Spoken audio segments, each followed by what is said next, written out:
Hello, everyone. Welcome back to another episode of Independent Thought. My name is Desmond Price. For today's episode, we are joined by Jon Cooper, the host of Counterpoint Politics. Jon, how are you doing today? Thanks for coming on the show. Doing great today, Desmond. Apologize to the audience recovering from a cold. So if we hear some coughs on here, I apologize, but very excited to talk to you today. Hey, I really do appreciate it. I ended up finding this guy through his TikTok account, a few months ago. Been loving the content so far. I think you do great explanations for really complex subjects in a really simplistic manner. So I always do appreciate that. I think we definitely need more of that in our political discourse. So appreciate you coming on today and talk about some of these issues with me. We're going to talk about a couple different things here between things happening with Joe Biden and projects that he's authorizing versus what he did on the campaign trail versus what he's done during his presidency. I was talking about East Palestine and the two-party system in general. But before we get into all that extra stuff, the first thing I kind of want to ask you is just more of a personal question. Like, why did you get involved in doing what you're doing with Counterpoint Politics? Like, what drew you into this yourself, wanting to make political content on a daily basis? I mean, I could say that I've wanted to do this since I can remember. Ever since middle school, high school, I got really interested in politics.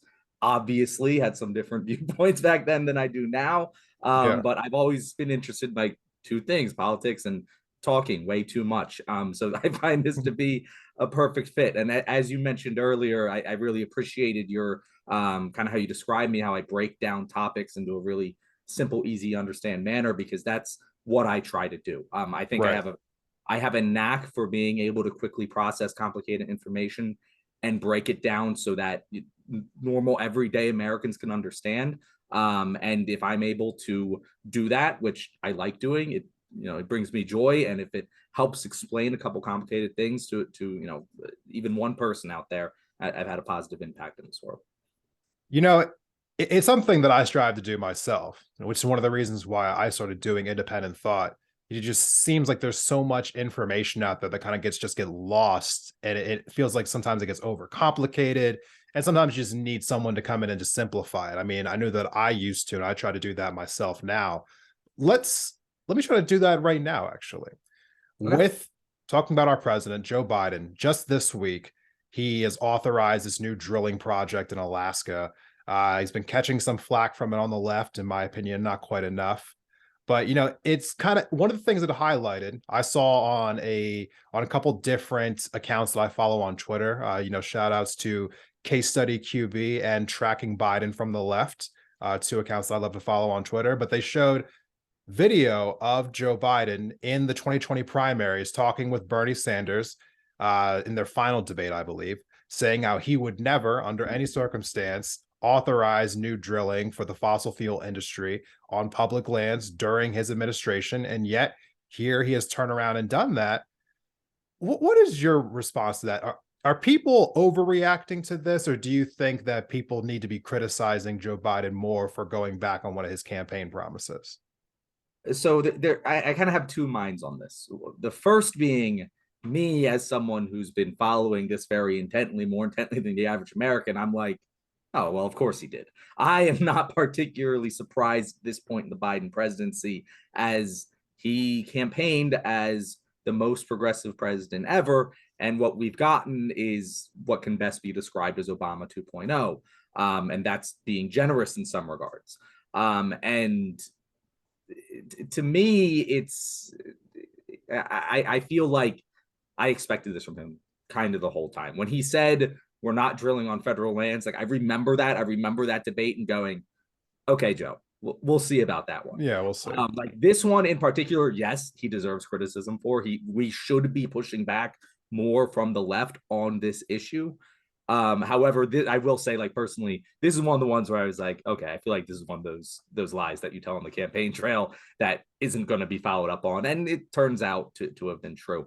Would I have liked to have seen him keep this promise? Of course. Do I think we should push him to keep these promises? Yes. And honestly, this was a big one. Like he very definitively said on live television, this isn't something he let slip to a reporter. And like, oh, I got you, Joe. You said this on Right. April 12th and at 3:30 p.m. No, this was live television during a debate where he's debating Bernie on his left. And he's trying to hold him accountable to this position. And he goes, no, no more no more drilling on federal lands, and it's just a lie, and Yeah. when we're lied to by our president, who we voted for, criticizing that doesn't mean I would have voted for Trump. And I think that's something that a lot of people don't understand who Yeah. are centrist Democrats, where you criticize Biden and they're like, oh, well, does that mean Trump's better? It's like, no, it doesn't mean Trump's better, but that just because Trump's worse doesn't mean Biden is impervious to criticism. That's not how anything in any workforce works, right? And this is the most important job in America. Yeah, I personally hate that straw man, where it's like, if you criticize Joe Biden, then obviously, you're somehow endorsing him as being worse than Trump. It's not a logical argument, right? You would think that we should be able to, in a healthy democracy, you would have your own constituents trying to hold you accountable for not living up to the things that you said you were going to do. What's the point of campaign promises if you're not going to actually follow through with them once you get elected? We are electing you based on what you said you were going to do, right? Mm-hmm. And so that stuff always like boggles my mind, and also the defenses of Biden that we get sometimes, like, oh, well, he's better than Trump. It's like, oh, didn't we spend 4 years saying that Trump was the worst president ever? I mean, shouldn't he be better than Trump? Like, what do you mean? At least he's better than Trump. I don't know. It feels like a weak argument. One of the things I wanted to ask you about, something that you just brought up here, you said you thought that he was Obama 2.0. A lot of people liked Barack Obama's presidency. At the same time, I'll also mention, though, that Obama's presidency led us into having Donald Trump's presidency afterwards. But what are your thoughts on I guess Obama's legacy? Just like really quickly here. I mean, do you believe that Barack Obama was a good president, and does that de facto mean that Joe Biden is actually a good president? Yeah. I want to address one thing you said there first, and then I'll answer the question. Yeah. I think that it's a popular narrative that the Obama presidency led to the Trump presidency, and I think that is true in some ways. Like that, Yeah. there was a reactionary pushback against Obama, but I think that the Trump presidency is more of a product of Clinton making massive, egregiously bad campaign decisions, more so, and being overconfident in the blue wall more so than it was reactionary to Obama. Because again, he didn't win the popular vote, right? No, you're right. Yeah, I guess to be fair electoral. about that, if you really break it down, Trump won by about 80,000 votes over the course of 3 states between Pennsylvania, Wisconsin, and Michigan. So I mean, if you really go back and look at it, it was a very close vote, just within the states that actually matter because of our broken electoral college system. But yeah. I always push back on that when I hear, because I'm like, as much as I love to criticize Obama, that's not one of the things I feel like he necessarily deserves criticism for, because it Right. perpetuates this narrative that, oh, Obama was too radical. And he wasn't at all. And that's more of the problem. Like, Obama does have a Mm. pretty decent legacy among a lot of Americans. But a lot of the things he didn't do are the things that hurt us today. Mm. He had a complete control of the government and completely failed to pass universal health care. Currently, medical debt is the number one cause of bankruptcy in this country. And you can thank Obama for that, because he didn't use his advantage to do the thing that needed to be done, which he could have done. There's nothing that would have stopped the Democrats from implementing universal health care if they really wanted to. And we now have to live with the consequences of that decision, because in Yeah. America, unfortunately, the left party doesn't have a fair swing of things because of the way the Senate is set up. It's very rare that we get a supermajority like that. So when we don't use it to do everything that we possibly can, to me, it's just a wasted opportunity, because we know the Republicans are going to do exactly that. And so when we pass Obamacare instead of universal health care, and that's just one example, to me, that hurts me more than the entire Trump presidency. Because the Trump presidency, it's like, okay, we lost. They're in control. There's nothing we can do about it now. We knew this was coming. But when we vote for someone and we want them to implement meaningful change and they don't, just on a personal level, that upsets me more. Because I'm like, you know better than this. You know what I mean?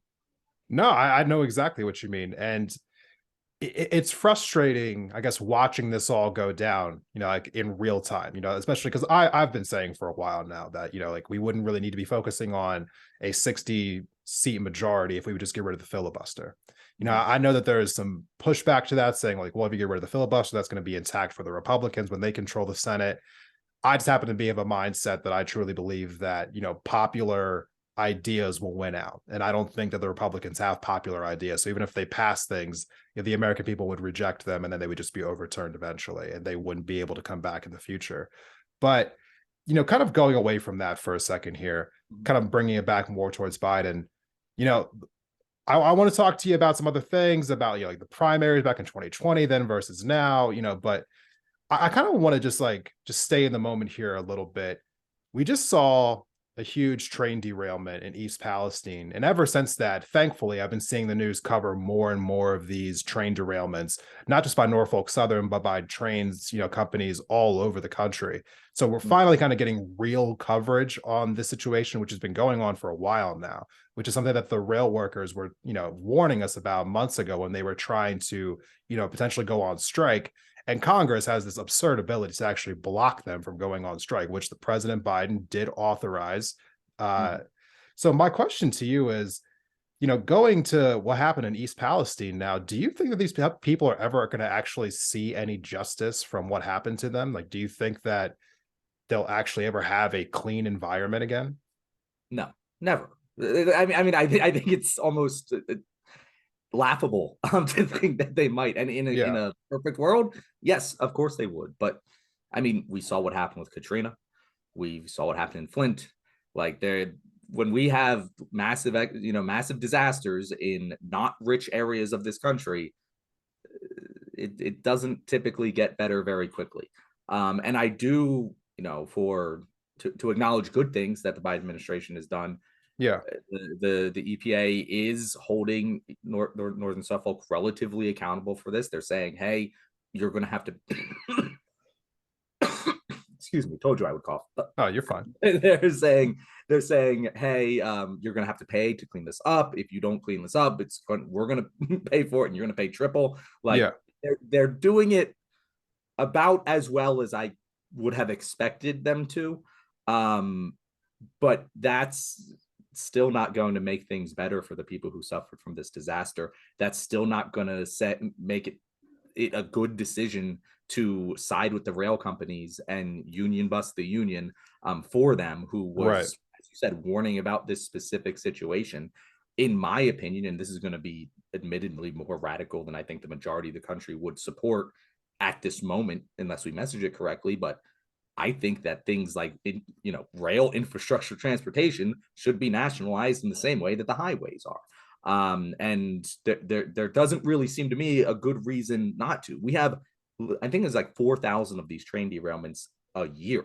This isn't some isolated incident. This is just a really bad one because of the chemicals that were involved. Right. These things will continue to happen until we make massive structural change.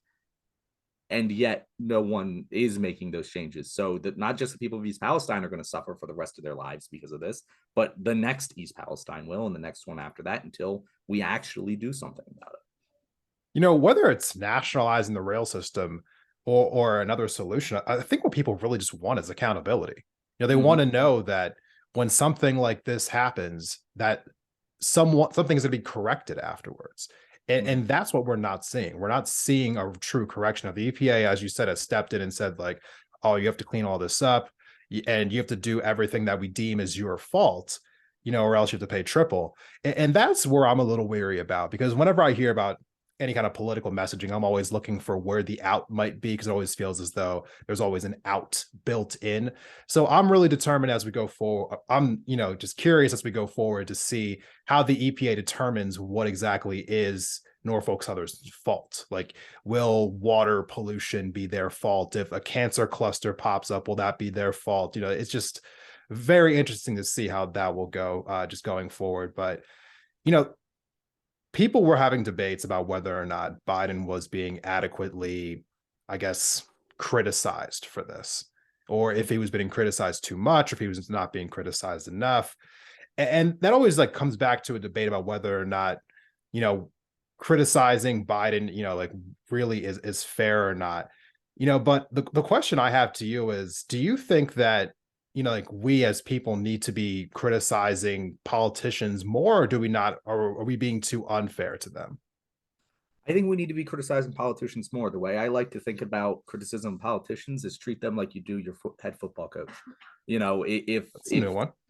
the president is the head coach of the American government football team, right? Yeah. And we held the president a tenth of the accountability that I hear on my local sports talk radio when they're talking about my head football coach. We would live in a different world.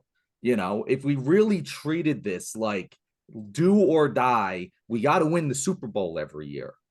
And if you're not doing that, then you are failing. I think we'd see a lot more of what you're saying, accountability. I think we see a lot more action. I think we see a lot less stalling, and people will want to gain those accomplishments more than simply not lose their seat. But that's not the process we have. We have this way of thinking because of a variety of reasons, but mostly the fact that we have the two-party system of we just got to be a little bit better than the other team, which doesn't really help. When you just have to beat one team, it's not hard to do that because one team's always going to have that accomplishment. But if we were actually honest with ourselves and we went, hey, has Joe Biden made America significantly better than it was under Trump? I mean, I can point to some things and say it's been better, but do I feel like I'm living in a different country? No. Like all of the same problems that we had, with the exception of, I guess, we have a little bit more stable significantly more stable foreign policy at the moment, better relations with our allies. That for sure I can say is better, but domestically, I mean, what is actually that much better? You know, it's not. And again, I don't want to pass over a lot of things that have been done. If we had a Republican controlled Congress when we lost Roe v. Wade, we could be sitting in the country without any access to abortion care. So like it could be worse, but that doesn't mean that it's better now, right? So that's the way I see it. Yeah, it's funny you bring that up, when it comes to the two-party system. That's something that I've been talking about a lot. And that's something that I want to kind of dig into with you a little bit deeper here. But before we do that, we're going to take a quick break. And when we come back, we're going to have more with Jon. Please stay tuned.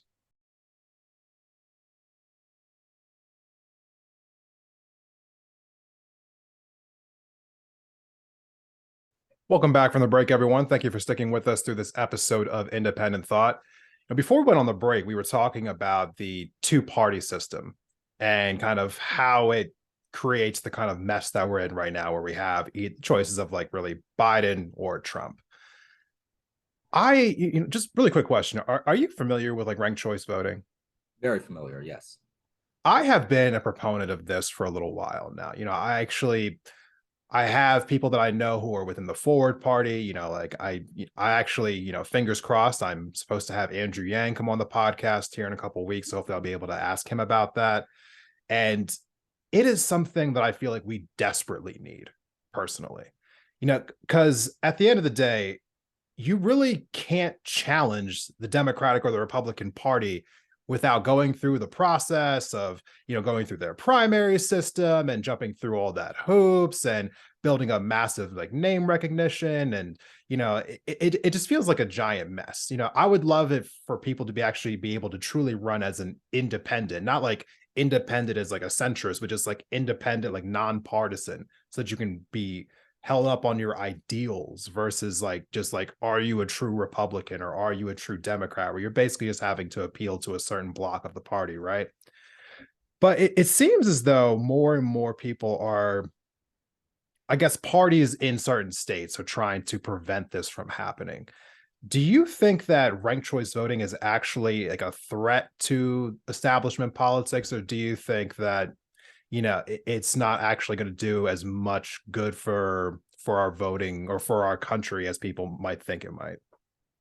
I think the answer is a little bit of column A, a little bit of column B. I think that it is definitely better than first past the post voting. We should definitely implement it. No questions asked. It should have already been a thing 100 years ago. If anyone listening doesn't know what we're talking about, type in CGP Grey voting systems into YouTube. He does an excellent explanation of it that I cannot even come close to. But essentially, what it does is allow you to say, hey, if Joe Biden doesn't win, I want Bernie Sanders, or vice versa. And that stops you from going, I want Bernie Sanders, but I'm going to vote Joe Biden because I think he has a better chance against Trump. It allows you to more successfully get your voice heard and back the candidate that you actually want to back without having to risk helping the other guy. Right. But as much as that will make things better, it will give more voice to third parties. It will give more voice to people on the fringes of each party and give them actual electoral power. It's not a silver bullet fix all solution. There's many countries with the ranked choice voting. The UK, I believe, has a more ranked choice voting like system, but you still end up with a more or less two dominant parties with some fringe groups that have a little bit more power than our fringe groups do. So yes, we should implement it. But I think anyone who thinks that it is a, one size fits all solution to all of our problems should just lower their hopes a little bit. Just a little bit. Yeah, it's the analogy that I like to use was saying that it's kind of like if you would imagine, and again, bear with me here, it's not the best metaphor in the world, but if you imagine that the United States has like, problems that would amount into like bricks. So they say they have like 30 bricks worth of problems, like fixing the voting system, implementing ranked choice voting might be just taking one brick out of the issues. You still have a lot of problems left, but in my mind, it's one less problem. And it does make it a little bit better to getting to where we're trying to go. And what it truly does is also gets rid of the spoiler effect, which is what so many people are constantly talking about. It's like, oh, I can't vote for third parties. They're just spoilers. Well, it literally takes that right out of the equation, right?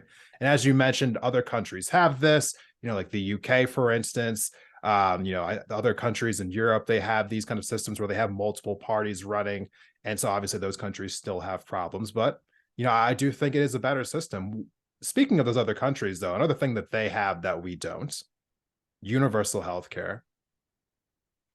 It's amazing to me that this conversation has more or less just evaporated, where in the 2020 primary cycle, this was a very hot debate, so much so that all of the more centrist Democrats were putting out their ideas for Medicare for all who want it and the public option. And I also want to just note in this quick moment here, a little fun fact.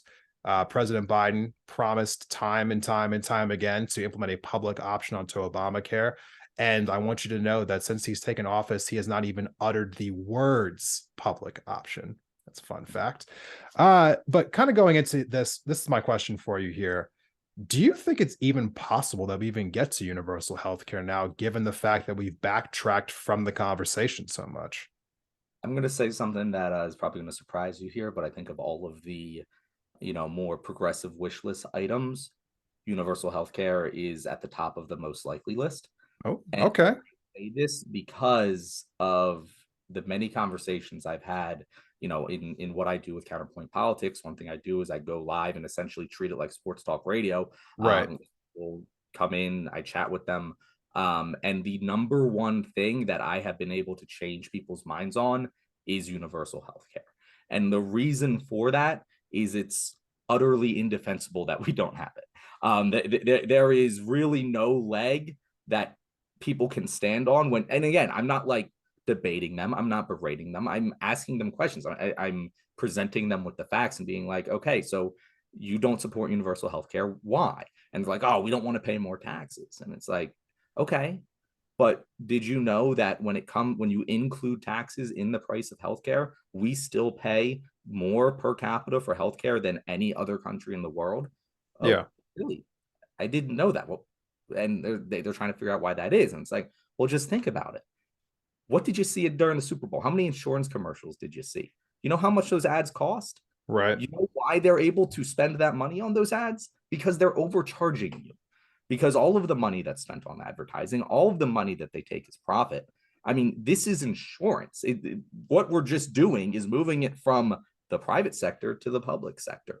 And instead of that money being spent on profit and advertising, it just goes into reducing your cost for the insurance. That's it. And when it is explained like that, people get it. They're like, oh, I thought it was communism. You should have led with that. That makes so much more sense.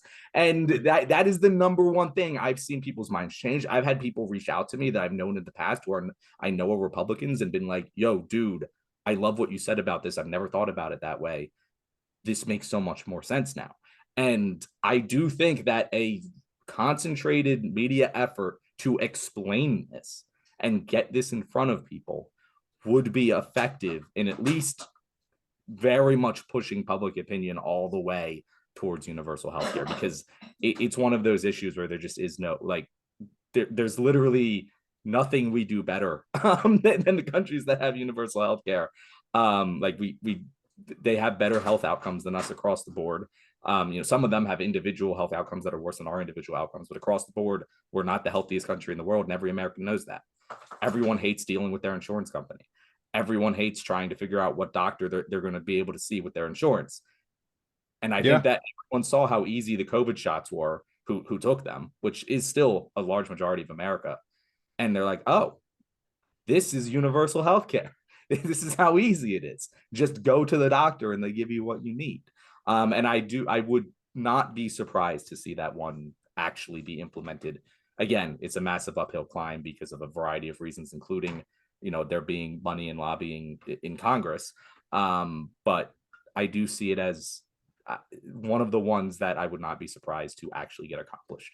But Joe Biden ain't going to do it.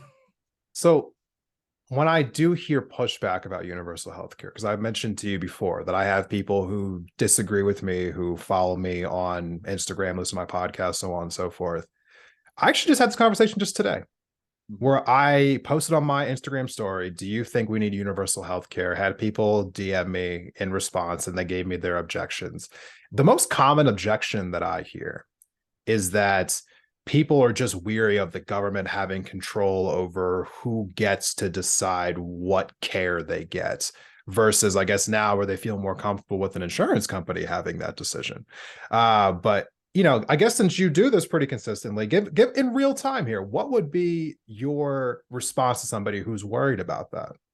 Yeah, I mean, my response to people who are worried about that is to look at every country that has implemented it and see how the approval rating of these systems. And every country where the government runs, maybe not everyone, maybe there's a couple that suck at it, I don't know, but like the big ones of, Canada.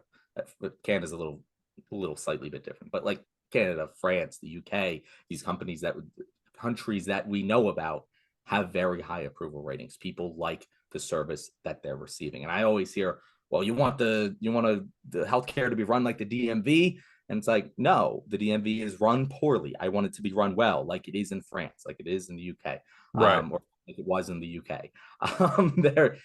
That's the response I have to that. Is like, just because the government is bad at some things doesn't mean they're always bad at everything. When's the last time that you were like, we need to get the government out of roads? When's the last time that you're like, oh, public school, it should all be private? Wow, that conversation unfortunately is coming up. And that conversation coming up, but the vast majority of Americans still agree, in general, public school is a good thing. No, yes. There are many. Do you want private companies running our military? No, like there's many things the government does well that we can acknowledge and be like, this can be one of those things, like it is in these other countries. Yeah. And be bad. It's bad right now. It is as bad as it can possibly be right now. It is the most expensive, and we don't get good results. How much worse can the government truly be than the one we currently have right now? And I as you did before when we were talking about Obama, I kind of want to push back on this misnomer a little bit, because this is something that consistently comes up when people talking about like the government being in control of healthcare. When you have a universal healthcare system, obviously they're all set up in different ways. Like Canada's is different from Spain's, from the UK's, from South Korea, from Israel. Like all these countries have it. And by the way, if you really want to see if they're unpopular or not, kind of like as Jon was saying, see how the people of those countries feel about them. Is there fervor in those countries to get rid of these programs? You don't hear about it, because if you did, I guarantee you that'd be all over Fox News, for instance. But kind of just coming back full circle here, most of these systems aren't set up to where like the government's actually in each clinic or in each hospital actually, dishing out care. That's not actually how this would work. your hospital would maintain its current administrative system. Your hospital would have the same doctors, it would have the same nurses, it would have the same everything. The only thing that would be gone would be the insurance company. The federal government would take over as the entity that pays the hospitals. As currently set up, it is the insurance company that pays the hospitals. That'd be legitimate, the only difference. And so the question really is, do you really want your insurance company to survive that badly, that you're willing to stay in perpetual debt? But you know what? This is a conversation that we can come back to again and again and again. I definitely think we need to. I'm glad that you're a little bit more optimistic about universal healthcare's outcomes, primary outlook than I am currently right now. I'm a little pessimistic about it at the moment, but it kind of ties into talking with people across political divides. I've been spending a lot of time recently talking to people, who disagree with me online, and, maybe I'm getting a little down in the dumps about it because it feels as though like the divides are kind of wider than ever. And it feels like we say that every single year, but in legitimacy, like I feel more distraught about it now than I did even during the 2020 kind of like election. But maybe that's just from my own perspective. I kind of want to bring it to you here. How do you communicate with people who feel differently than you? Like, do you have a certain way that you go about it? And do you feel as though we are as far apart as we could be, or do you see things maybe a little differently than I'm seeing them? So there's a couple of different types of people who disagree with you, right? I think that the majority of people who disagree with me, both online and real Americans, because what you really have to understand is if you're someone who right, someone in good faith or someone's a troll, you're talking to a select group of people that are not representative of the United States population as a whole. They skew younger, they skew more with more vitriol, the normal everyday average American doesn't think the way that is presented online. And when I do talk to people in real life, to people on my TikTok lives, the vast majority who disagree with me are still willing to sit down and have a conversation with me, as long as I treat the conversation just like the conversation we're having right now. Like we agree on most things. So we're able to have this conversation. But I tell you, when I talk with someone who I disagree with, 80% of the time, it has the same, like if you were just didn't understand the words and you were just listening to the cadence of the conversation, it would go a lot like this, because we're just talking about the subjects. We're not making it personal. I'm asking questions. I like to listen and actually hear what they're saying and treat them with respect. And you'd be surprised when we actually treat each other with respect, how much we can actually end up agreeing on. And I think, I talk a lot on my podcast about open borders.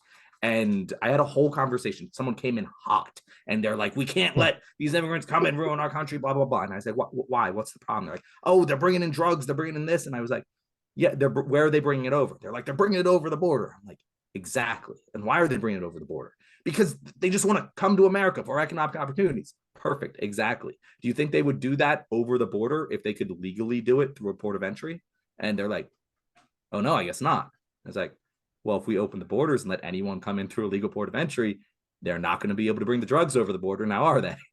And in that moment, it's just like, oh, this guy listened to what I had to say. He addressed my concern, and now we're having a conversation.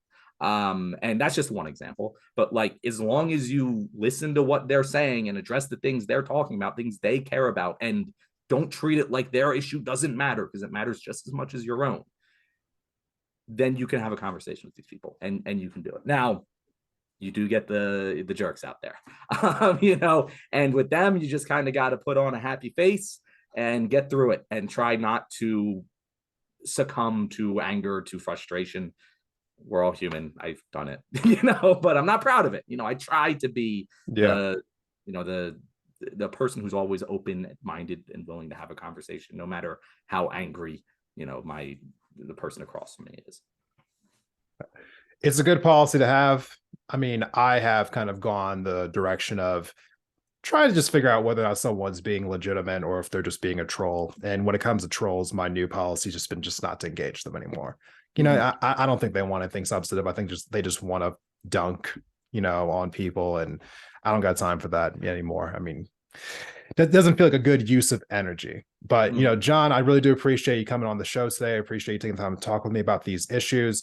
For those who are listening at home, where can people find you at online? Yeah, you can look me up on TikTok's my main platform at Counterpoint Politics.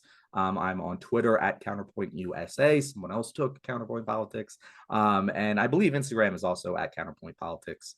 I'm pretty sure. If not, it's Counterpoint USA, but I'm pretty sure it's Counterpoint Politics. But that is where you can find me. All right, everyone. So those links will be in the episode description. So go ahead and drop down to the episode description now, and you will see those. If you liked this episode, please go ahead and share it on social media, Instagram, TikTok, Twitter, wherever you spend most of your time. I go ahead and share this episode, tag Independent Thought, tag Counterpoint Politics, Counterpoint USA, whatever it happens to be on that platform. And thank you so much for listening to this episode. We will see you in the next one.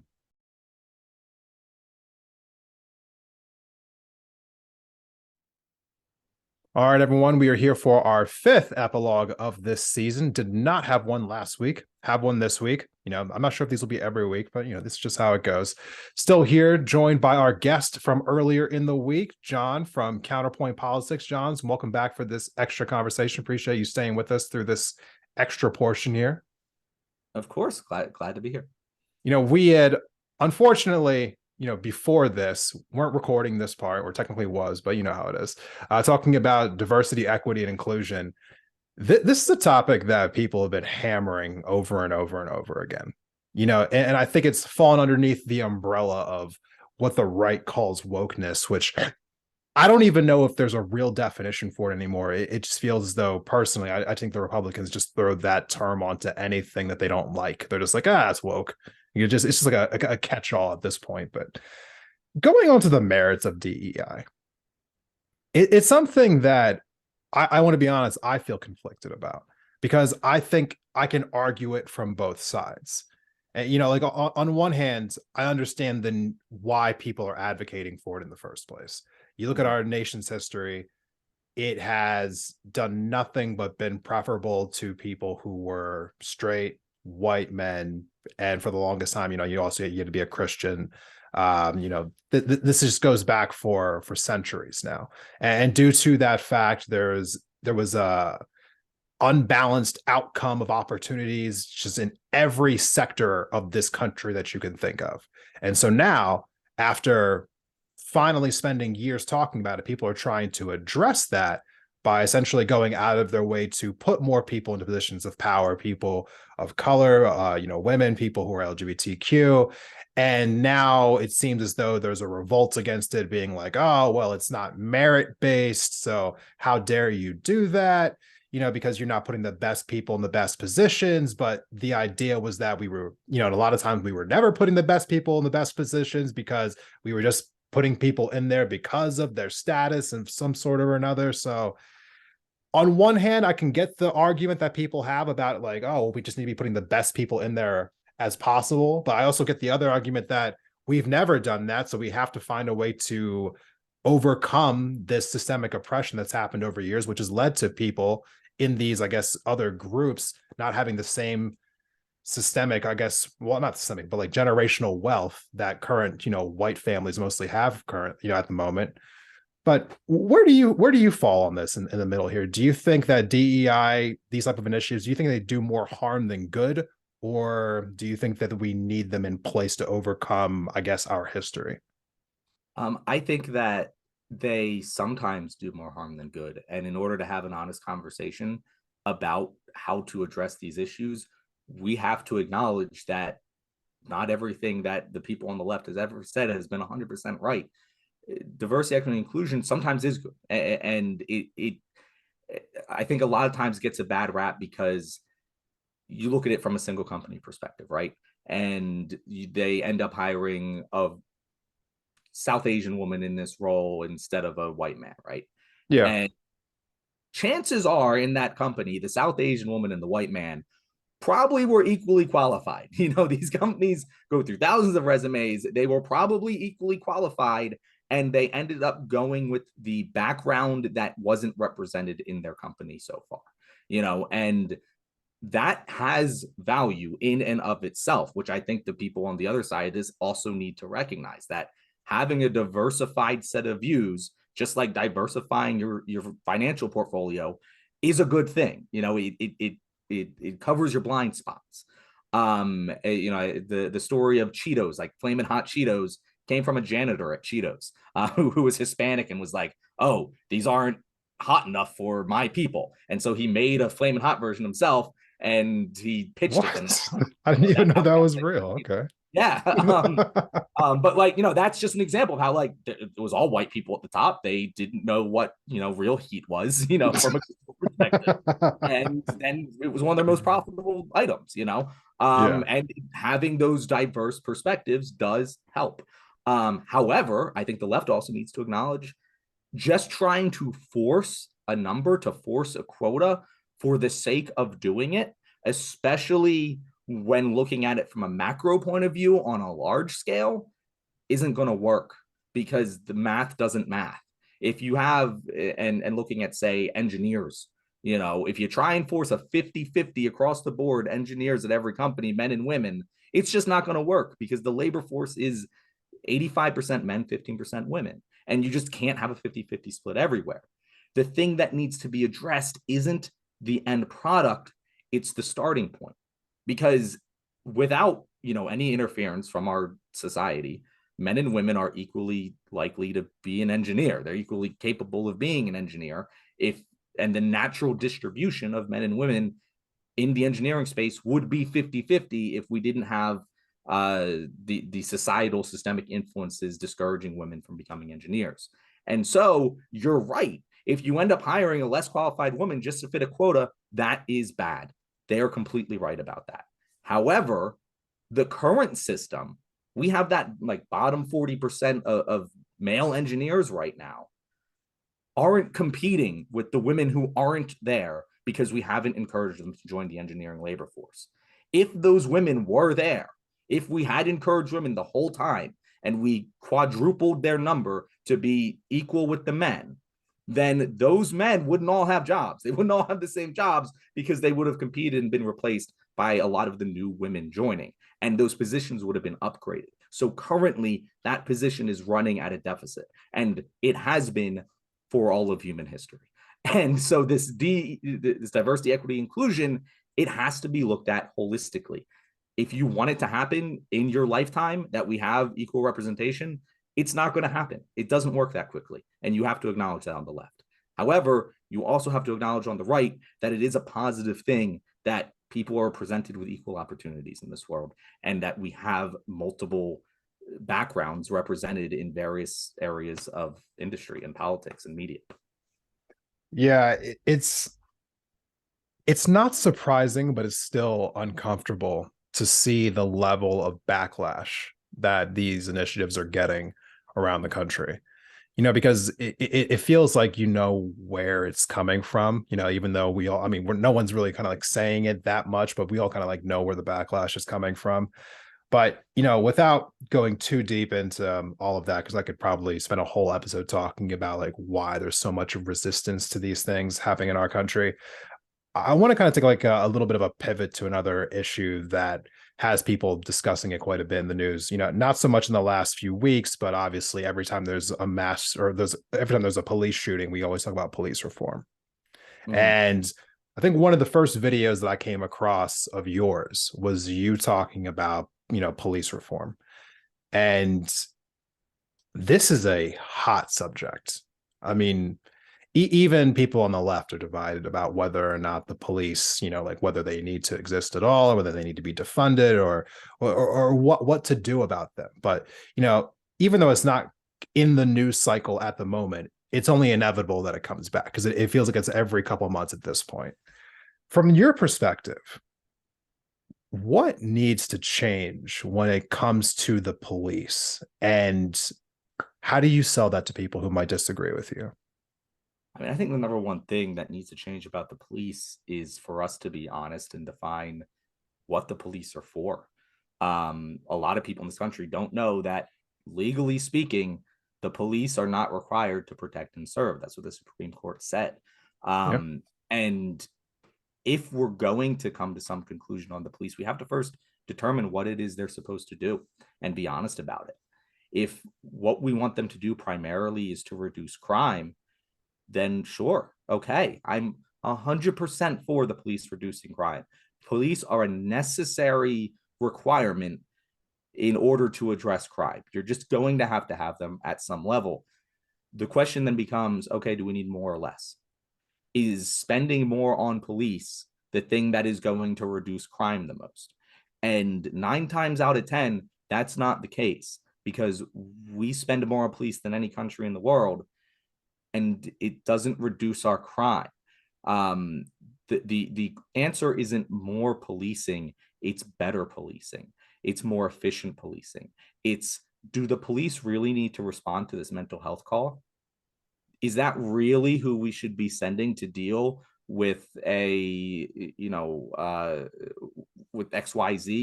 Is this really the best use of our resources? Do we need the police doing this? Why waste the police time when they're not trained to do this?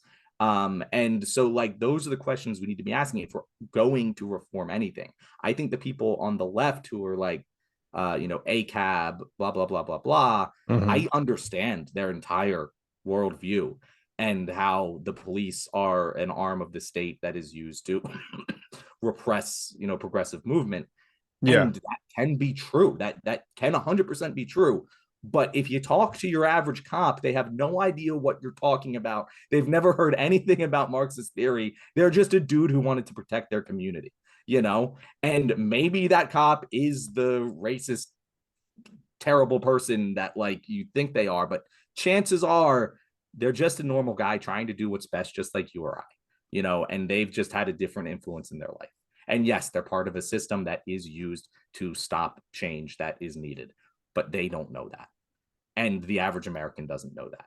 And the average American sees the cop as how we were all raised to see the cops. And so starting to fight that fight from a position of all cops are bastards, you're just going to lose the majority of America. And so what you have to do is go, okay, cops are necessary. How do we make them work most effectively? How do we make their jobs easier? How do we reduce crime before they got to deal with it? And those are the things that we need to be talking about, because most Americans don't think cops need tanks. Most Americans don't think cops need to be militarized. Some do, a small proportion do, but they'll use that all cops are bastards rhetoric, that defund the police rhetoric, to fund the police, to give them the tanks, to do all of the things that you don't want them to do. And if we continue to go that direction on the left, I just don't think it's a winning argument, because, like it or not, the police have really good PR and you're not going to beat it. I usually when I have people come on the podcast, I usually just sit back and just kind of let them have most of the conversation here. I've been told by people recently that I need to inject more of my thoughts into these episodes. So I'm going to take the opportunity to kind of give my 2 cents on this. I haven't touched on the police issue in a while on my podcast. Frankly, I feel as though you're not wrong about the PR thing. The messaging is horrendous on the left as far as talking about the police. I'm of the mindset that, and I know that people will probably disagree with me on the left, and I'm willing to have these conversations with you if you want to, like, have, good faith conversation about it, versus just labeling people as, like, oh, you're just wrong, go away. But I don't think abolishing the police is the answer. But the police cannot continue to exist in the current format that they exist in, because the system creates this, I don't know, the cycle of basically you have a group of people that have almost unchecked power and they have no consequences. And that, for me, is where this really becomes the problem, because you have any person who can become a police officer, and then they basically can do just about anything they want, damn near anything that they want, and they will get away with it. Any system that fosters that environment, whether it's the police or in politics or in, like, overseeing a school board or just whatever you can think of, any system that would create that environment is a corrupt system, and it needs to be addressed. And the fact that we don't address it, I think only leads to more and more fervor of people saying just dismantle it altogether. Because why do people ask for it to be dismantled in the first place? It's because they're seeing an issue that's not being resolved. And if you see that over and over and over, as time goes on, you just say, hey, fuck it, just get rid of the whole thing. Just throw it all out. And who can blame them? How many times do we see people and people have that argument, oh, it's just a few bad apples, or oh, it's just some cops. Most cops I know are good. That's not really the problem. The problem isn't that most cops might be good. It's that the bad ones are insulated from having any real consequences. Between qualified immunity, district attorneys who won't prosecute people, between cops who aren't actually tracked if they do anything wrong. There's no national database that prevents them from just getting a job at another town. If they do kill somebody, they're just put on an administrative leave, which is basically like a paid vacation for taking someone's life. It's laughable, right? And there's supposed to be people who protect us. And when you feel as though you're not being protected, you're actually, more or less, you might be attacked by these people. Then yeah, the social contract has been broken, right? Mhm. And I think we don't really bring it to that conversation enough. We need the police to be held accountable legitimately every single time that they do something. And for people who say like, oh, well, that might make them more hesitant before they act. That's the fucking point.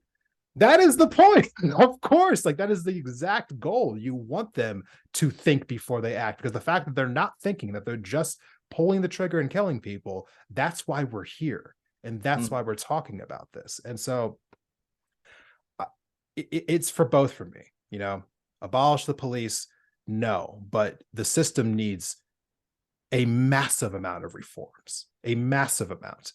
And I think if you're against, I think a total overhaul of the fucking system, it just tells me that you are kind of just somehow detached from all this, which is really troubling to me. It's really troubling that you can see this level of oppression and think to yourself, no problem here.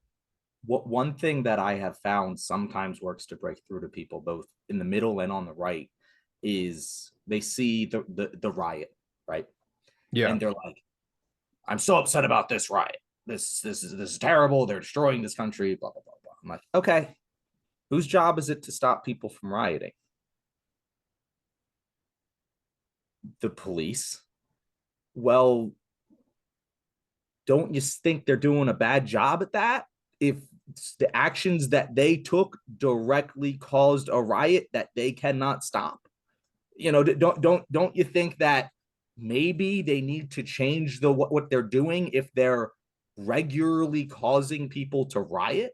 It's as if I said the football analogy earlier. It's as if your team ran the ball into their own end zone and got a safety multiple times a game, and then they came and they're like, how dare the other team score that safety? It's like, no, that's their one job as police, like to keep the peace, and they have failed. You can't, and sure, you can think that there's moral obligation for the people who are rioting not to riot. I'll agree with you that they shouldn't be burning down anything. They shouldn't be damaging property. They shouldn't be hurting anyone. I agree with you. However, they're not accountable to me. They're not accountable to you. The thing that we can change, that's in our power to change, is the police, is the thing that started this, whose job it is to stop it from happening. And that is what we can change. We cannot, if we just hope that random individuals will change their behavior, that's not a strategy. But we can change the way we deal with the police and the things that they're doing to instigate riots. We can just stop them from doing it. That's an actual solution. Hope and change isn't. It comes down to messaging, right? I mean, the reason why so many people get worked about this thing, you have people, and let's just call these people by their names, people in the conservative media, the Ben Shapiro's of the world, the Tucker Carlson's of the world, the Tim Pools of the world. They have great messaging campaigns. They're able to rile up their base and kind of, distort the topics of discussion. And now we are here trying to unwind some of that stuff and kind of like add a little more nuance to it, hopefully that people will take in. But unfortunately, this will be another like hard pivot here. But the police aren't the only thing that we have this problem with. It also comes with, student loans, which is gonna be the last thing I want to talk about here with you today before we kind of wrap this conversation up. The student loan debate's been going on for a while now. For those, who are living under a rock, obviously, President Biden announced last fall that he wanted to forgive between $10,000 to $20,000 worth of student debt for people. Kind of depends on whether or not you received a Pell Grant when you were in college. And it's caused a whole bunch of controversy, which now feels like even more hypocrisy now that we're on the tail end of watching what happened with that venture capital bank in California. But as this is now entering the Supreme Court, and it's probably going to have some kind of decision, centered around it imminently, one way or another, people are going to be pissed off. But before we get to that point, what have been your thoughts on all of this? As far as, do you think it's ethical or the right thing to do, or what have you, for President Biden to issue this order to have these student loans be reversed or be eliminated? I think, there's several ways you can go to look about it. I think that we should forgive student loans. And however, I don't think we should forgive student loans and do nothing to change the system that caused this problem to begin with, because that would be stupid. Like, just going to have more loans, right? Yeah. I think we can all agree on that one. And so to me, from the ethical point of view, right, I totally understand the, hey, why do these people get a free handout? Why I paid off my loans? Why don't they have to do it? Right. Yeah. And I legitimately, at least in some points, agree with the argument that, why are we giving a handout to people with college degrees? They're not the ones in the most danger in this country. And to that, I say I agree with that. However, they're the ones we have the political capital to help in this arena. And just because there might be better people to spend that money on doesn't mean we shouldn't spend the money here, right? Because yes, I agree, there's more efficient, better ways to spend that money, but we're not going to do that. So it's not a legitimate argument.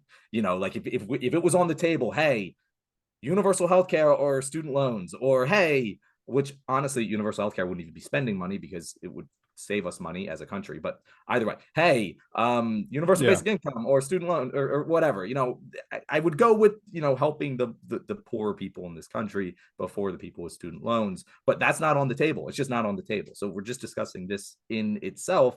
Yes, I think that they should be forgiven because we have a massive crisis. We have a massive debt bubble. And as someone who was shaped growing up by the 2008 financial collapse and what happens with debt bubbles, there are bad things that need to be addressed, because when they pop and explode, it hurts everyone. And not only does it hurt everyone, but the existence of the debt bubble is dragging our economy down, because the people who in past generations would be growing wealth and equity, would be starting families, would be buying homes, would be starting businesses, people between the ages of 28 and 45, those are the ones who hold all the student debt right now. All of that debt is being carried by what should be the most productive class of our society. And that's a massive problem that has economic ramifications that hurt everyone. So this, yes, will help people with student loans the most, but you will feel the impact of it benefit you even if you do not have them. It is better for that money to be in the hands of people who are going to spend it in our economy than the ultra wealthy who own the banks and own the loans, who are just going to save it and put it into shitty investments like Silicon Valley Bank. And that's what's going to happen. Like it's a choice there. Do you want the really rich people to have the money, or do you want the common working class people to have the money? It's really that simple when you look at it. And there's a clear answer of what is economically most beneficial for us all. And to me, that takes the ethics out of it and just goes, what's most beneficial for our country? That's it. Of course, as I said earlier, you should provide free public college to everyone. Public universities should be made free, because why should, if we want a meritocracy in this country, right? And I believe I'm rambling a little bit here. No, you're fine. If we want a meritocracy in this country and we want the best people to be going to the university, why should their parents' ability to pay for it ever impact their decision to do so? Because if you allow the parents' ability to pay for it to impact their decision, then you're not having a meritocracy. You're having a meritocracy of those with rich parents, and those willing to take on a massive amount of debt. But there's going to be those who would have gone if they didn't have to take on a massive amount of debt, that just aren't going to enrich their education, make themselves more productive members of society, and have society be worse off overall because of it, because we only made this available to people with rich parents. Doesn't make any sense. No, I mean, I understand why people get upset about this. You know, by the way, I want to put out there, I don't have student loans.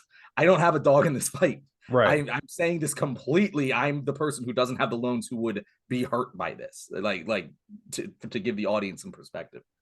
I will also give the audience perspective. I have student loans, and I kind of want to. I'm going to go on a little bit, of a tangent here. I'm trying to keep it a little bit contained, but for those who might be a little bit younger, in the mid 2000s, late 2000s, there was an era where it was expected that you would go to college.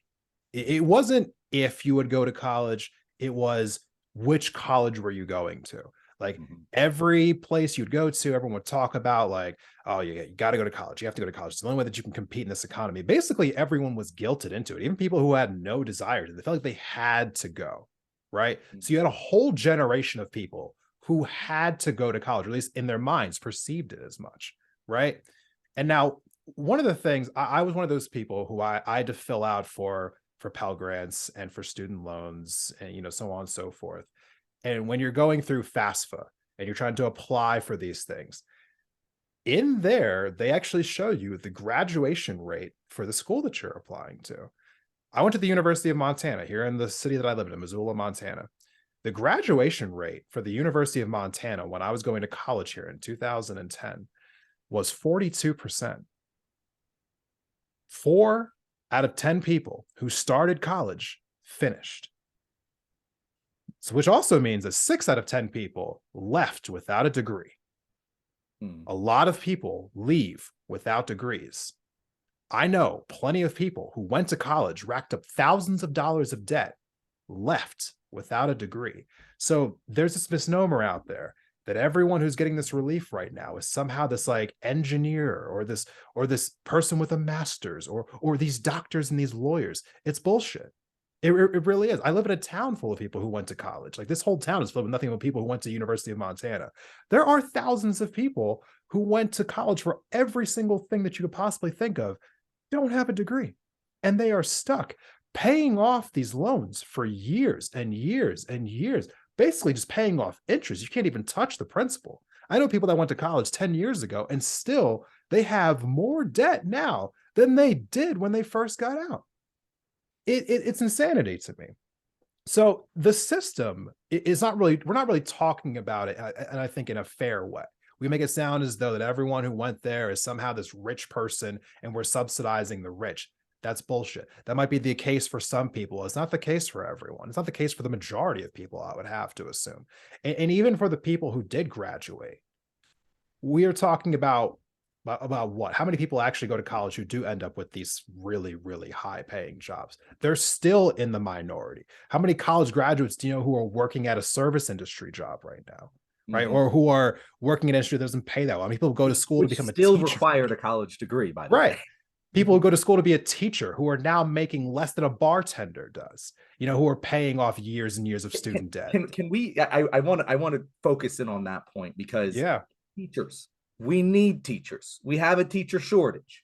And what we say to people is, go be a teacher. We're going to pay you crap. We're going to make you get a degree for it. That's going to cost you hundreds of thousands of dollars. You're going to be paying off the interest of this degree into your 40s, but we need more people to do this. Where did all the teachers go? No one wants to work.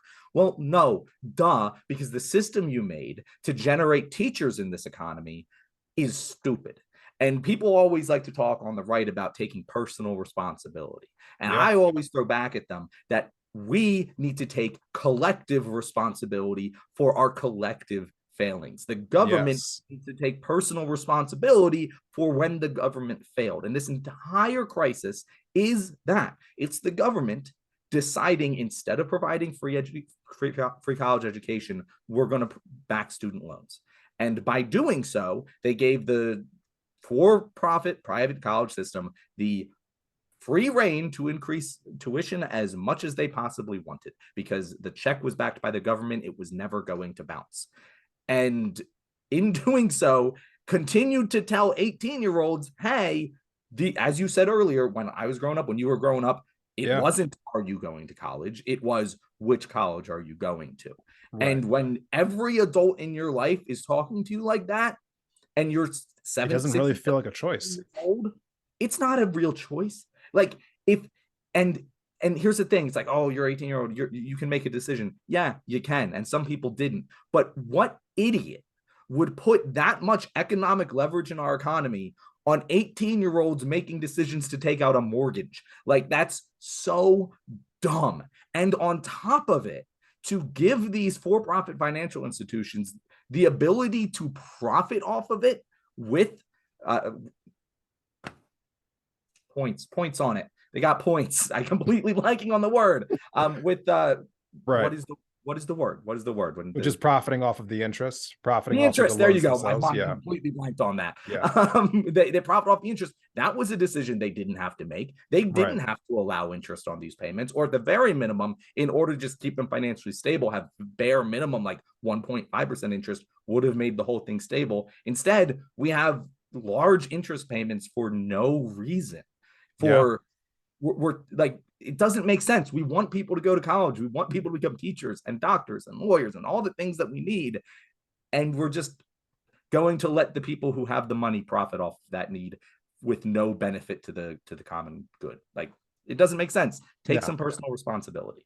It doesn't make a whole lot of sense. And I agree with you. And I'm going to wrap up my points here, but it doesn't make a whole lot of sense how they're going about it. At the same time, I do agree with the fact that you can't really have the system be maintained the way it is if you're going to get rid of these student loans. I mean, I think you should do it regardless, but it doesn't make true sense unless you also reform the system. Mm-hmm. If we're going to implement things like universal pre-K, I think that's a good idea. If we're going to say people should go to at least like 2 years worth of college, I think that's a good idea, as long as it's like college or trade schools, because I do think that we need more people going into trade schools in this country. So I think if you treat those two things as though they're equal, so that there's funding for both, that makes total sense to me. But when it comes down to whether or not these loans should be forgiven, my answer is yes. We see time and time again in our country where if you are a massive corporation and you bottom out, the government will show up and help you. And for all the people that are always about this like phony bootstrap mentality, they seem to always fall incredibly silent whenever a massive corporation or a bank gets a massive bailout for their terrible decision makings and inability to run their companies. But whenever average poor person, is struggling under the weight of, student loans, they're like, well, you got to make better life choices. And I just don't understand how so many people in our country have this warped reality sense where they believe that the rich deserve all the help, even though they need it the least, and the poor deserve no help, even though they deserve it the most. They need it the most. And I just can't wrap my head around that level of thinking. I just don't know how you get to those conclusions in your mind. You would at least think you'd be consistent, being like, oh, well, if I don't want people to have student loan forgiveness, I also wouldn't want corporations to be bailed out. But they don't have that a belief system. So it's always mind-boggling to me. And for those who are truly interested about student loan forgiveness, I will have to say, whether you're cheering for it or against it, I don't think it's going to happen. I really don't. I think that President Biden, unfortunately, I don't know if it was through incompetence or through just calculated a calculated sense of I want this thing to fail, when they originally put out how student loans would be forgiven, what their legal reasoning was, basing it off of the pandemic.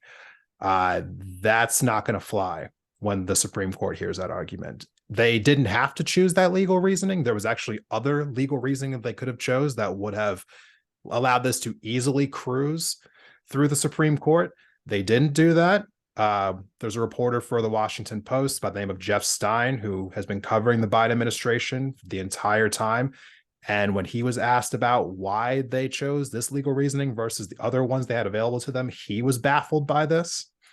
So for those who are thinking that might come through, I hate to be the person who says that they probably won't come through. But hate to end on a sour note, but Jon, I do appreciate you taking the time to be here with me, talk about all this, doing the main episode, doing this epilogue.